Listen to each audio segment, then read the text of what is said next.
नमस्कार दोस्तों, मैं डॉक्टर देवांशु गुप्ता डायडॉक हेल्थ पर आपका स्वागत करता हूं। डायडॉक हेल्थ पर हम आपको सही मेडिकल एजुकेशन देने के लिए प्रतिबद्ध हैं। हमारे एलोपैथिक दवाओं की श्रृंखला को आगे बढ़ाते हुए हम आज बात करेंगे बीटा हिस्टीन की, जिसे अक्सर चक्कर आने की परेशानी के लिए बहुत कॉमनली डॉक्टर्स प्रिस्क्राइब करते हैं। आज के वीडियो में हम जानेंगे कि बीटा हिस्टीन का इस्तेमाल किन अन्य बीमारियों में किया जा सकता है, यह दवा कैसे काम करती है, क्या यह दवा सभी उम्र के मरीज ले सकते हैं, इस दवा के साइड इफ़ेक्ट्स क्या है, इसके ओवरडोज से क्या हो सकता है, क्या प्रेग्नेंट और ब्रेस्ट फीडिंग मदर इसे ले सकती है या नहीं, इस दवा को लेते समय हमें क्या सावधानियां बरतनी है, किन लोगों को यह दवाई नहीं लेनी चाहिए, इसे स्टोर कैसे करना है, अगर इसका कोई डोज मिस हो जाए तो आपको क्या करना है, और क्या इसे अल्कोहल के साथ लिया जा सकता है या नहीं। दोस्तों, इस चैनल पर हम doctors scientifically backed medical information बहुत ही आसान भाषा में आप सभी को शेयर करते हैं, और आगे भी ऐसी ज़रूरी मेडिकल इंफॉर्मेशन से अपडेटेड रहने के लिए आप इस वीडियो को लाइक करिए और इस चैनल को ज़रूर सब्सक्राइब करें। दोस्तों, बीटा हिस्टीन एक हिस्टामिनिक एनालॉग है, या यूँ कहें हिस्टामिन जैसा या उससे संबंधित कंपाउंड है। इसका इस्तेमाल वर्टाइगो, जिसे सामान्य भाषा में चक्कर आना कहते हैं, उसके लिए किया जाता है। यह H1 और H3 रिसेप्टर्स पर काम करता है और हिस्टामिन को बढ़ाता है। यह इनर ईयर की ब्लड सप्लाई को भी बढ़ाता है, जिससे वर्टाइगो में रिलीफ मिलता है। चक्कर कई कारणों से आ सकते हैं, जैसे कि डिहाइड्रेशन की वजह से अचानक बीपी कम होना, अचानक उठने और बैठने से भी कई लोगों को वर्टाइगो होता है। कुछ दवाइयों के साइड इफेक्ट से भी चक्कर आ सकते हैं। कान की कुछ बीमारियों में भी यह लक्षण देखा जाता है, जैसे कि BPV या बिनाइन पोजिशनल पैरोक्सिस्मल वर्टाइगो, जहां हेड की एक पर्टिकुलर पोजीशन में वर्टाइगो होने लगता है। अकोस्टिक न्यूरोमा, जहां कान से ब्रेन तक जाने वाली नर्व में ट्यूमर बन जाता है और यह भी वर्टाइगो का कारण बनता है।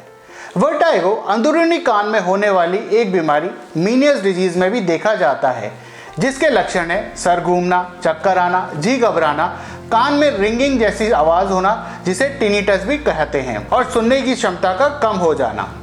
अंदरूनी कान, जिसे इनर ईयर भी कहा जाता है, हियरिंग के साथ एक और बहुत महत्वपूर्ण काम करता है, वह है बॉडी का बैलेंस बनाना। इनर ईयर में एक ऐसा फ्लूइड होता है जो इस बैलेंस को बनाए रखने में मदद करता है। मीनियस डिजीज में यह फ्लूइड ज़्यादा बनने लगता है और इस एक्सेस फ्लूइड से कान का प्रेशर बढ़ता है और ब्रेन तक सिग्नल जाते हैं और सर घूमना, चक्कर आना, जी घबराना जैसे लक्षण मरीज में आने लगते हैं।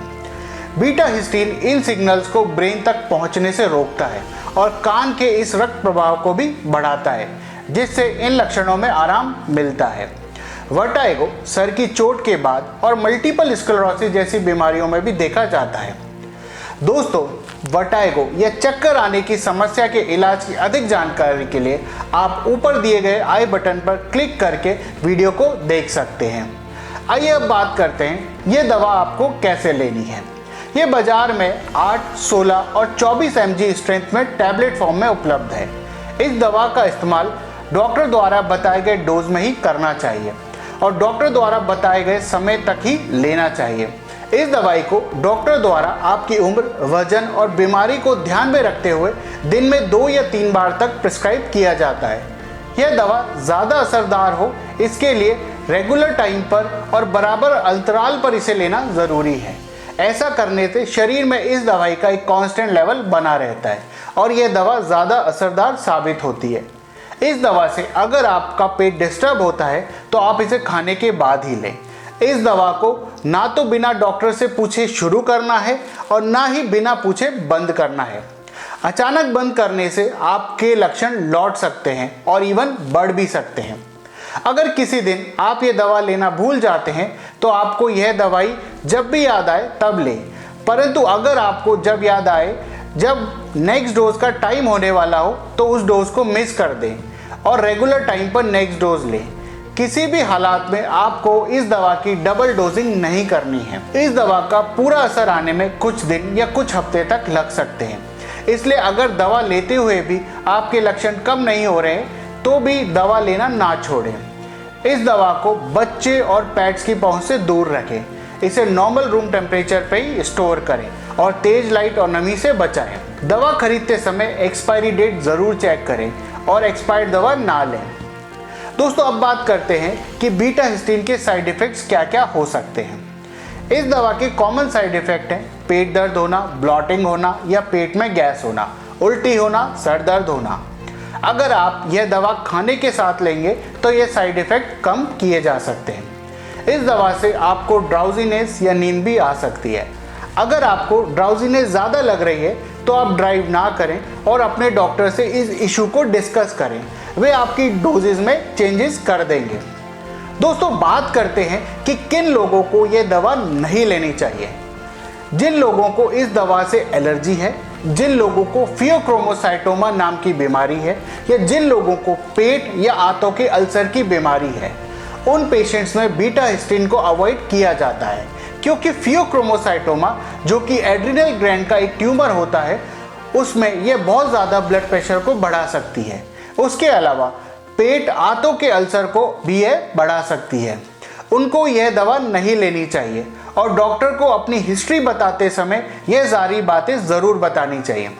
अगर आप प्रेग्नेंट हैं या ब्रेस्ट फीडिंग करा रहे हैं या प्रेगनेंसी प्लान कर रहे हैं तो यह भी आपको अपने डॉक्टर से डिस्कस करना चाहिए। दोस्तों अल्कोहल से इस दवा का असर कम नहीं होता है, पर मीनियस डिजीज जैसी बीमारी में अल्कोहल का सेवन बंद करने पर पॉजिटिव रिजल्ट्स देखे गए हैं। दूसरी बात, अल्कोहल से नशा होता है, नींद भी आती है और बीटा हिस्टीन भी ड्राउजीनेस करती है, इसलिए दोनों एक साथ मिलकर ड्राउजीनेस बढ़ा सकते हैं, इसलिए इसे अल्कोहल के साथ अवॉइड करना चाहिए। दोस्तों उम्मीद है बीटा हिस्टीन पर दी गई है मेरी जानकारी आपके लिए लाभप्रद होगी। इसके अलावा भारत के सर्वश्रेष्ठ डॉक्टरों से संपर्क करने के लिए आप ऊपर दिए गए नंबरों पर संपर्क कर सकते हैं। इसके अलावा हेल्थ और मेडिकल से related useful, authentic, reliable information के लिए कृपया हमारा YouTube channel that doc health subscribe करें। स्वस्थ रहें, सुरक्षित रहें। धन्यवाद।